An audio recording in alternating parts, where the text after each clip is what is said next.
Growing up, I really had, as a single child, a lot of flexibility with my free time.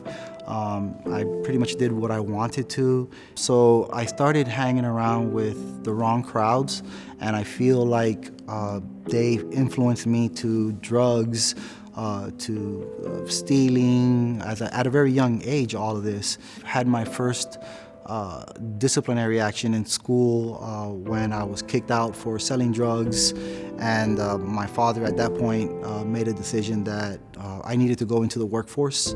Everything after that really led to a lot of unfortunate disasters. So we were selling drugs, running drugs, getting in boats, going to Bimini, coming back, doing a lot of things that we weren't supposed to be doing.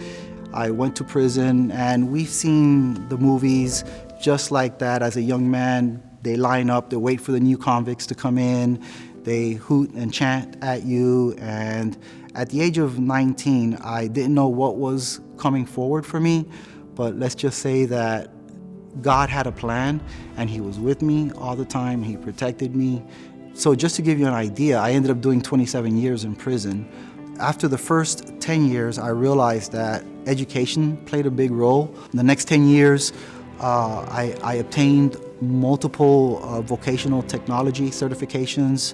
All those components that I learned with software played a big role, by the grace of God, after I was released. I found myself as a free man again in 2012. My cousin Manny Fuentes was very persistent in saying, you probably need to come to Mississippi. So I moved to Mississippi with him. He's a wonderful person. He has a wonderful wife, Pam, but she suggested that I enroll in the Salvation Army shelter, which had a program at the time that not only facilitated integration into society for inmates, but pretty much anybody from any walk of life that was trying to find themselves back. And what the Salvation Army did for me at that point was that it gave me shelter, it gave me church, it gave me a community, it gave me access to their counselors, to their social workers. Just amazing to have the opportunity, to have the shelter, to have a bed, to have food, breakfast, supper at night, when you're insecure of where that's going to come from. The Salvation Army embraced me in that fashion. It gave me my first job.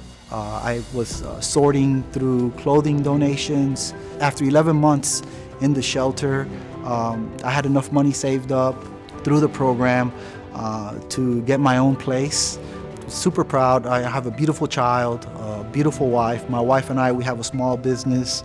I focus in software development for virtual reality headsets. The missions I'm involved today are in the incarcerative system, so go visit prisons, share my testimony with inmates that have natural life sentences, to give them my story, and hope that that story through Jesus brings them some type of comfort, but more importantly, faith that there's a plan.